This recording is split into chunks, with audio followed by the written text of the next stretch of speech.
এয়া ৰাজ্যত এতিয়া নিৰ্বাচনী বতৰ আৰু নিৰ্বাচনী বতৰৰ খবৰ বিচাৰি আমি ৰাজ্যৰ বিভিন্ন প্ৰান্তলৈ গৈছোঁ। ৰাজ্যৰ প্ৰত্যেকটো প্ৰান্তৰ ৰাইজৰ মনৰ ভাৱ জনাৰ বুজাৰ চেষ্টা কৰিছোঁ আৰু ৰাইজে কি চিন্তা কৰিছে আগন্তুক নিৰ্বাচন সন্দৰ্ভত সেয়া আপোনালোকৰ সন্মুখলৈ আনিবলৈ আমি কিছু প্ৰয়াস কৰিছোঁ। এই মুহূৰ্তত উপস্থিত আছোঁ ডিমৌ সমষ্টিত। পূৰ্বৰ থাওৰা সমষ্টি গুচি ডিমৌ সমষ্টি হ'ল।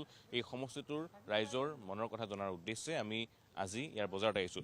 কিছু ব্যৱসায়ী আছে আমাৰ সৈতে, কথা পাতিম তেওঁলোকৰ সৈতে। অকণমান আগুৱাই আহক দাদা। আপোনাৰ ঘৰ? মোৰ ঘৰ জুনগাঁও। কোৱাং সমষ্টি। কি ক'ব, কেনেকুৱা চলিছে নিৰ্বাচনৰ বতৰ? নিৰ্বাচন ভালে চলিছে। কি হ'ব এইবাৰ সমষ্টিত? বিজেপি হ'ব। আৰু কিবা বিজেপি কিয়? বিজেপি ভাল পাওঁ মই, মানে AGP আছিলোঁ, AGPৰ পৰা বিজেপি জইন কৰিলোঁ। বিজেপি এতিয়া বৰ্তমান ভালে পাই আছোঁ আৰু সুবিধা পাইছে, কিষাণ পাইছোঁ আৰু কিছুমানৰ পাইছে আৰু মাইকীও পাইছে। সুবিধা যথেষ্ট পাইছে তেওঁলোকে বিজেপি চৰকাৰ দিনত, সেইকাৰণে তেওঁ বিজেপিক ভোট দিব।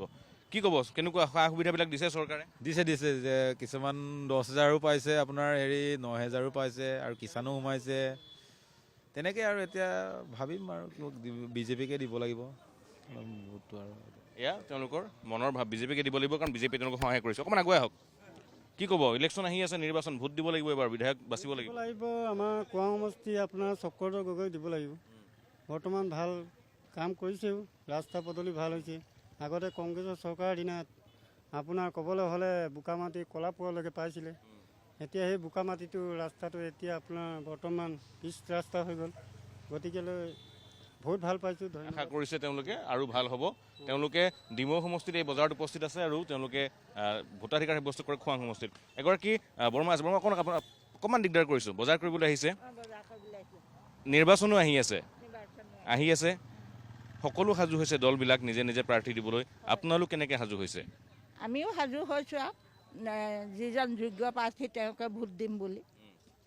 যোৱাবাৰো দিছিলে, কি পালে? বিধায়কগৰাকীয়ে কাম কিমান কৰিলে? কৰিলে আমি সেইটো ক'ব লাগিব। বিধায়কে যথেষ্টই আমাৰ কাম কৰিছে। বিধায়কে কাম কৰিছে তেওঁলোকৰ আৰু উন্নতি হৈছে বুলিয়ে ভাবিছোঁ। বস্তু অলপ দাম হৈছে, হ'লেও মানে আমি নিজেই নকৰোঁ কাৰণে আচলতে বজাৰত বস্তুবোৰ দাম হৈছে। ঘৰটো যদি এটা কৰিলোহেঁতেন তেতিয়া বজাৰত ইমান দাম নহয়। দামটো অলপ কমিলে ভাল হয়। দাম কমিলে মানে আমি নিজেই নিষ্কৰ্মৰ কাৰণে দাম হেৰি হৈছে। আমি কিন্তু ঘৰত কৰোঁ প্ৰায় বস্তু। মানে প্ৰত্যেকজন অসমীয়াই নিজৰ দায়িত্ব নিজে যদি লয় দাম কমিব। তেতিয়া দাম কমিব। অকণমান আপোনাৰ ওচৰলৈ আহিছোঁ, বজাৰ কৰিলে দেখিলোঁ। নিৰ্বাচনো আহি আছে সন্মুখত, গতিকে নিৰ্বাচনক লৈ কেনেকুৱা চিন্তা কৰিছে? সাধাৰণ ৰাইজো সাজু হৈছে? মই সেইবোৰ একো চিন্তা নকৰোঁ। মোৰ তাৰমানে ব্ৰেইনে অলপ গণ্ডগোল আছে। ঠিক আছে, হ'ব। আমি কিছু আৰু আগুৱাই যাম, কথা পাতিম বিভিন্নজনৰ সৈতে। আমি যিহেতু উপস্থিত আছোঁ ডিমৌ সমষ্টিৰ বিভিন্ন প্ৰান্তলৈ গৈছোঁ, থাওৰা সমষ্টিৰ আমি কিছু লোকক লগ পাইছোঁ। দাদা অকণমান ৰখাম, বজাৰ কৰিলে?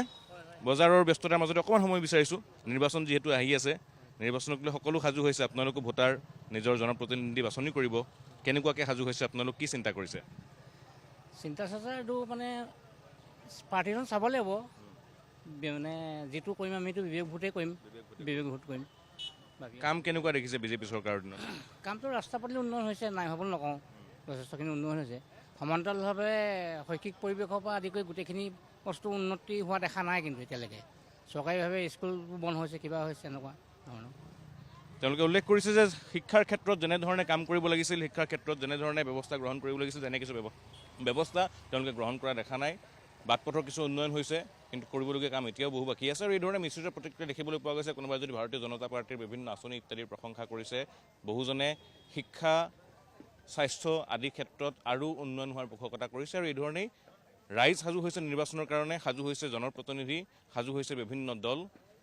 কোন বিজয়ী হ'ব, কোন পৰাজিত হ'ব, কোনে চৰকাৰ গঠন কৰিব, কোনে শেষ হাঁহি মাৰিব, তাৰ কাৰণে অৱশ্যে কিছু অপেক্ষা আৰু কৰিব লাগিব।